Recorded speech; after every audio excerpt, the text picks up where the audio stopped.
পাৰ্কলৈ গৈছিলোঁ ফুৰিবলৈ। তাত দেখিছিলোঁ এহাল দম্পতি, বয়স আপোনাৰ 50তকৈ অধিক। তেওঁলোকে কি সুন্দৰভাৱে ফটোশ্বুট কৰি আছিলে, ইজনে সিজনক সাৱটি ধৰি।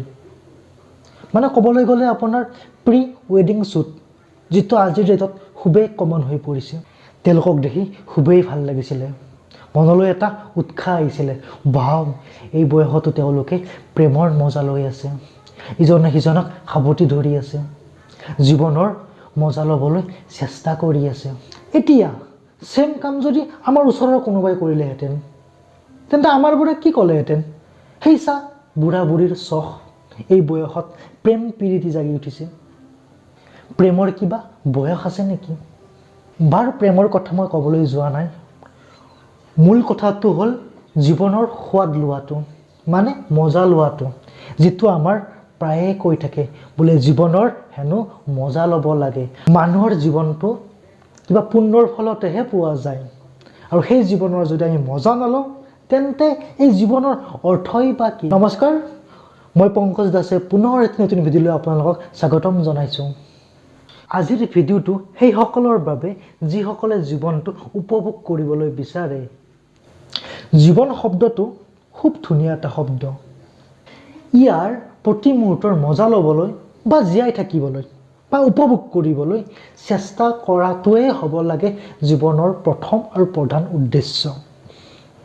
খাদ্য, আমি জীয়াই থাকিবলৈ খাদ্য খাবই লাগিব।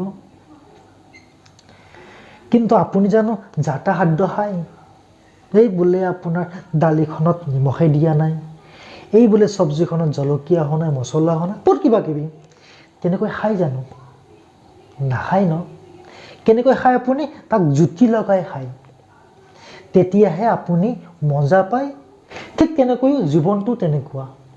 জীৱনটো আপুনি একো নকৰিব, এনে বহি থাকিব, ঘৰৰ ভিতৰত সোমাই থাকিব, তেতিয়াও জীৱনটো পাৰ হৈ যাব।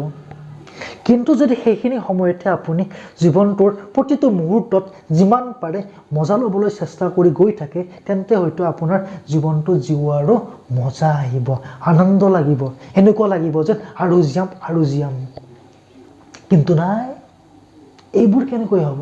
মই প্ৰায়ে শুনা পাওঁ, হয়তো আপোনালোকে শুনা পায়, এতিয়া আৰু তোক সেইবোৰ কৰিলে নাচাজে। মানে আপোনাৰ অলপমান বয়স হ'ল বা বিয়া বাৰু কৰিলে, তেতিয়া মানুহে কয় বোলে তোক এতিয়া এইবোৰ কৰিলে নাচাজে। মানে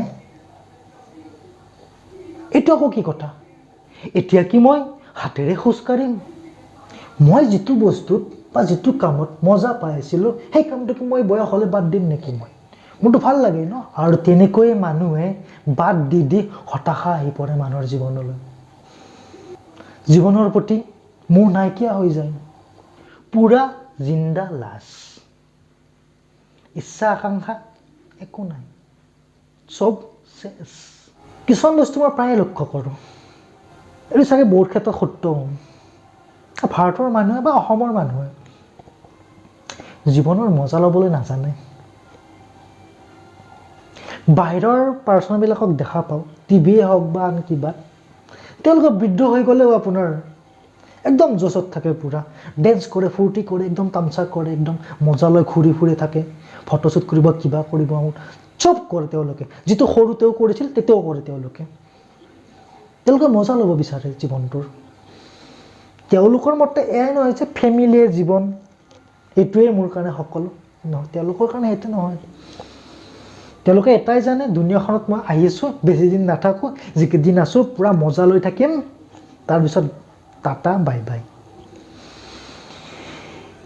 কিন্তু আমাৰ বহুত পাৰ্চনক লগ পাওঁ, এনেকুৱা কৰে যেন পৃথিৱীত আহিছে নাযায় আৰু ইয়াৰ পৰা, আৰু পূৰা ইয়াতে চব বনাই ল'ম মই,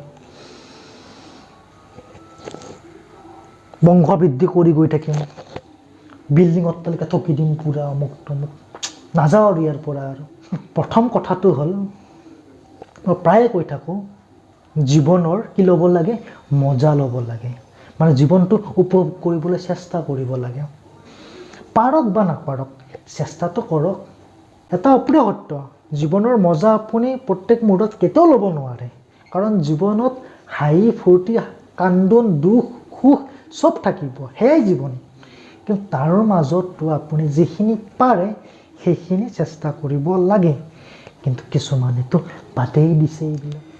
জীৱনৰ এটাই মটিভেশ্যন হ'ব লাগে, কেনেকৈ ইয়াক ভালদৰে জীয়াব পাৰে। আৰু এই শিক্ষাই আমি জন্মৰ পৰা দি যাব লাগে, যাকে পাৰোঁ তাকে দি যাব লাগে। বাকী বেলেগ শিক্ষা নিজে লৈ ল'ব। এতিয়া মজা কেনেকৈ ল'ব? চিম্পুল কথা, আপুনি যিবোৰ কাম কৰি ভাল পায় সেইবোৰ কাম কৰিবলৈ আপুনি আৰম্ভ কৰি দিয়ক। চাব লাহে লাহে জীৱনটোৰ মজা আহিবলৈ আৰম্ভ হ'ব। বাকীবোৰতো কৰিবই লাগিব, আপুনি জীয়াই থাকিবলৈ কাম বা অমুক তমুক চব কৰিব লাগিব। কিন্তু তাৰ লগতে আপুনি নিজৰ মন পচন্দৰ যিখিনি বস্তু আছে সেইখিনিও কৰি গৈ থাকিব লাগিব।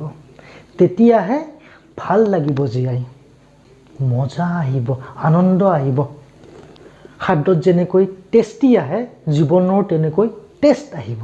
আৰু এষাৰ কথা, আপোনাৰ মজাই কাৰো ক্ষতি আনিব নালাগে।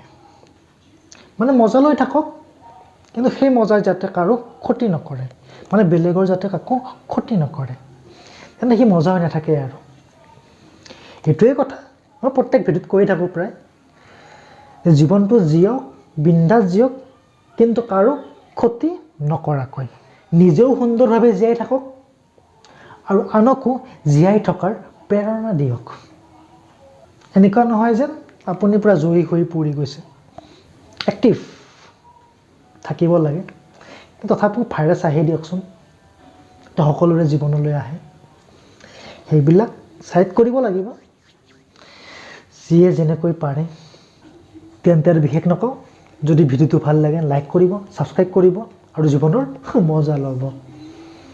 ধন্যবাদ।